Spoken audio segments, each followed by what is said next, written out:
Hello students, so today we are going to study about solenoid.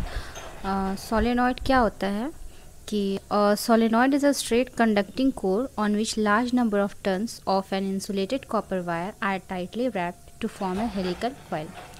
एक solenoid एक straight cylindrical core होता है. Cylindrical core means जिसपे इस तरह से वायर क्या होते हैं, इस पर लपेटे रहते हैं. ठीक है, तो इनको हम क्या कहते हैं, सोलेनॉइड कहते हैं. तो देखो कि solenoid is a straight cylindrical core. एक कोर होता है सिलिंड्रिकल जैसा, उसी में लार्ज नंबर ऑफ टर्न्स जो इंसुलेटेड कॉपर वायर रहते हैं वो इंसुलेटेड रहते हैं और वो टाइटली इस पर पूरा लपेटे रहते हैं. ठीक है, इसी को हम लोग क्या कहते हैं, solenoid. The magnetic field intensity B will be inside the solenoid having n number of turns.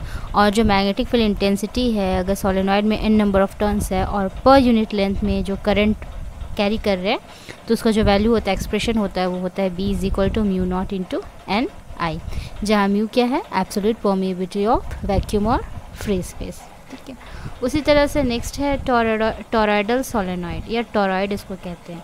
Torrid में क्या होता है, एक सर्कुलर होता है, इस तरह से सर्कुलर रिंग होता है, इस पर इस तरह से वायर क्या होता है, लपेटा रहता है.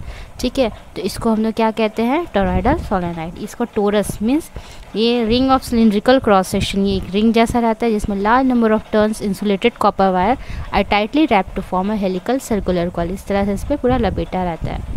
द मैग्नेटिक फील्ड इंटेंसिटी, इसका भी जो मैग्नेटिक फील्ड इंटेंसिटी होता है वो सेम होता है, V = mu naught into N I. ठीक है, so next is Lorentz force. Give its expression. Lorentz force क्या होता है, when an electrically charged particle moves through a magnetic field it experiences a force from the magnetic field which is called Lorentz force.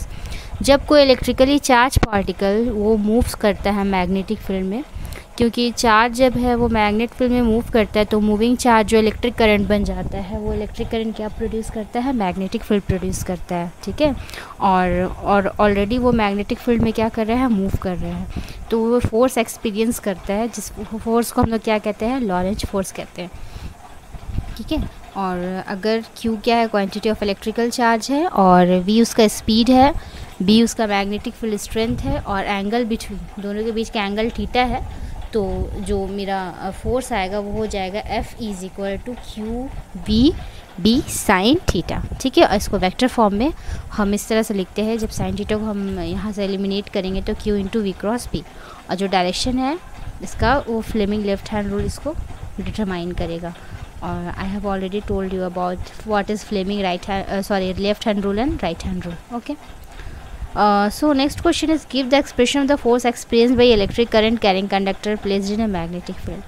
ये एक expression है जिसको ये expression हम लोग डिराइव करेंगे जब हम लोग रेक्टेंगुलर कॉइल पढ़ेंगे. ठीक है, तो यहाँ तक रखते हैं और नेक्स्ट फिर हम चलते हैं.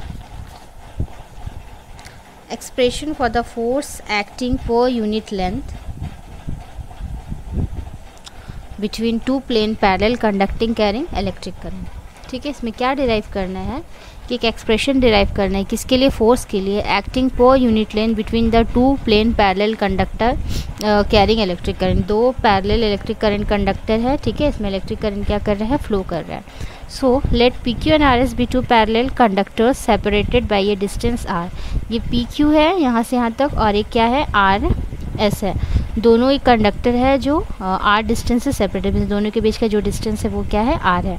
ठीक है, और एक में I1 करंट फ्लो कर रहा है, एक में I2 करंट फ्लो कर रहा है. According to Biot Savart law of magnetic effect of electric current, the magnetic field intensity B produce at any point of conductor RS due to conductor PQ is. और Biot Savart law के according conductor RS जो है conductor PQ की वजह से RS पे क्या effect पड़ रहा है, magnetic field intensity mu naught I1/2πr.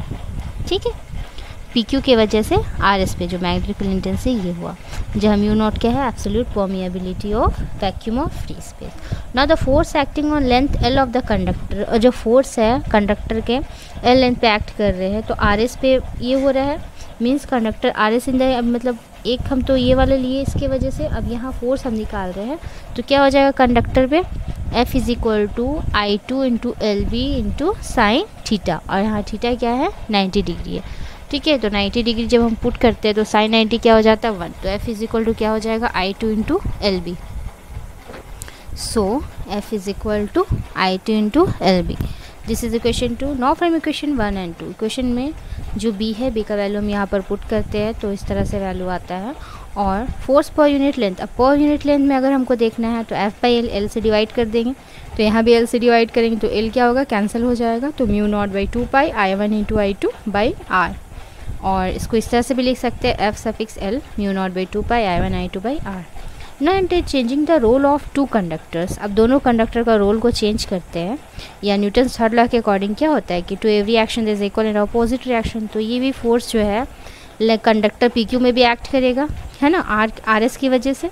तो इलेक्ट्रिक करंट I1 I2 था दोनों कंडक्टर में, तो उसी तरह से सेम डायरेक्शन में ये क्या करेगा, F2 भी अट्रैक्टिव होगा.